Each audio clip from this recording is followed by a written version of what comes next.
फाल्गुन मास के शुक्ल पक्ष की एकादशी को आंवले की एकादशी, रंग भरी एकादशी कहा जाता है।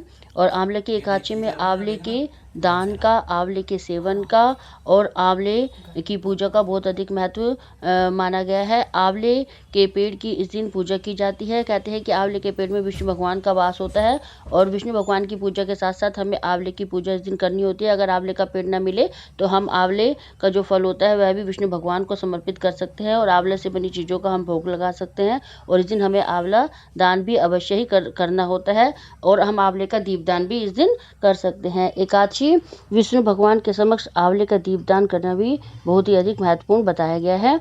एकादशी जो तिथि हमारी प्रारंभ होगी वो होगी हमारी 26 फरवरी 2026 रात 12:33 से और एकादशी तिथि का समापन होगा 27 फरवरी 10:32 पर। तो उदय तिथि के अनुसार हम 27 फरवरी 2026 दिन शुक्रवार इस दिन पड़ रहा है, उस दिन आंवले की एकादशी का व्रत रखा जाएगा।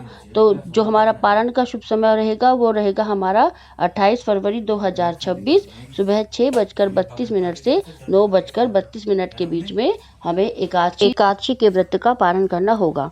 एकादशी का जो व्रत होता है वह हमारा त्रिदिवसीय व्रत होता है। हमारा पहले 10वीं तिथि से हमें इसके नियम जो होते हैं उनका पालन करना होता है और जब तक हम एकादशी का व्रत करते हैं और फिर द्वादशी के दिन हमें इसका पालन करना होता है। तो इस तरह से 3 दिन का ये हमारा जो है व्रत पड़ जाता है। तो अब हम जान लेते हैं कि 10वीं तिथि के नियम हमें किस तरह से करने हैं। 10वीं तिथि के दिन हमें लहसुन प्याज नहीं खानी है, किसी भी तरह का तामसिक भोजन हमें नहीं करना होता है, पूर्ण ब्रह्मचर्य का हमें पालन करना होता है और जो हम अपना बाल हमें धोने होते हैं वो हमें 10वीं तिथि में ही धोने होते हैं। लेकिन इस बार 10वीं तिथि बृहस्पतिवार की पड़ रही है तो वीरवार के दिन हमें अपने बाल नहीं धोने हैं और जो बाल हमें धोने हैं वो बुधवार को ही हम धो लेंगे। और वीरवार के दिन हम सिर्फ ऐसे ही जल से जो है अपने सिर तक स्नान करेंगे। 10वीं तिथि से ही हमें चावलों का त्याग करना है और 10वीं की तिथि से ही हम चावल हमें बिल्कुल भी नहीं खाने हैं और ना ही हमें घर में चावल बनाने होते हैं।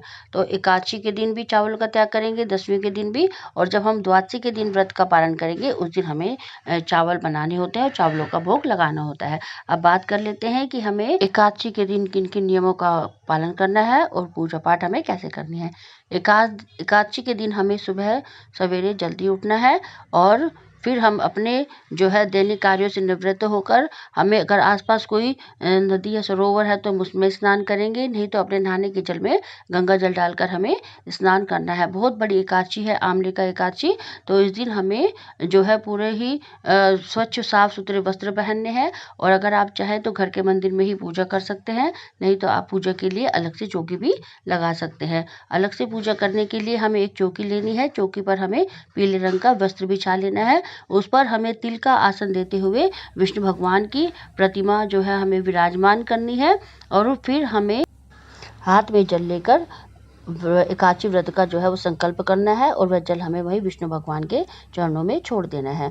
तिल का आसन देते हुए हम गणेश जी की फोटो या प्रतिमा को भी हम विराजमान करेंगे और उसके बाद हमें जो है चंदन से रोली से तिलक करना है और भोग स्वरूप हमें कोई भी जो मावे की मिठाई है आपके पास वो समर्पित कर सकते हैं और नहीं तो बताशे भी आप समर्पित कर सकते हैं।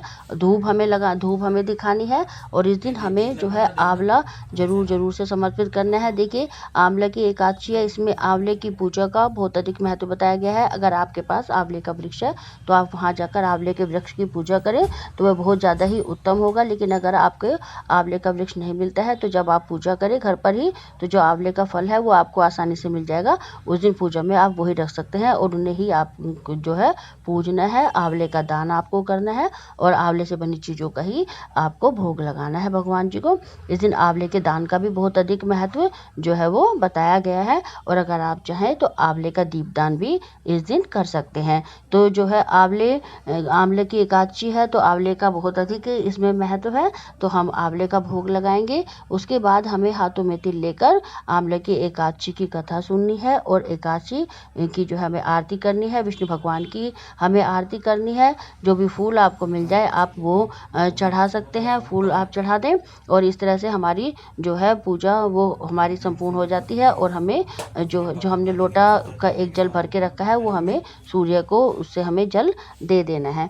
इस दिन हमें पूरा दिन विष्णु भगवान का जो है स्मरण करना चाहिए। विष्णु जी के जो भी मंत्र आपको आए उनका हमें जाप करना चाहिए, भजन करना चाहिए, कीर्तन करना चाहिए। पूरा दिन झूठ नहीं बोलना चाहिए एकादशी के व्रत में, और जो लड़ाई झगड़ा हमें किसी से नहीं करना चाहिए। सभी नियमों का पालन करते हुए हमें इस दिन जो है एकादशी व्रत अपना करना होता है। और शाम के समय हमें इस व्रत में नमक नहीं खाना होता है, और मीठे से ही आप जो है आप इस व्रत रखना होता है हमें। और हम चाहे तो इसमें ये कुट्टू की पकौड़ी हम खा सकते हैं बिना नमक की, या बिना नमक के आप आलू जो है वे खा सकते हैं दही से। किसी किसी के यहाँ नमक खा सकते हैं, अगर आप नमक खाना चाहे तो आप इसमें कुट्टू और ये खा सकते हैं, लेकिन शामक के चावल आपको नहीं खाने हैं, इसमें आलू आप खा सकते हैं। इस तरह से अन्न का सेवन इसमें नहीं करना है शाम के समय, और रात्रि जो है वो आपको भगवान का भजन करने में, कीर्तन करने में व्यतीत करनी है। अब बात कर लेते हैं कि हमें इसका पारण जो है एकादशी के व्रत का कैसे करना है।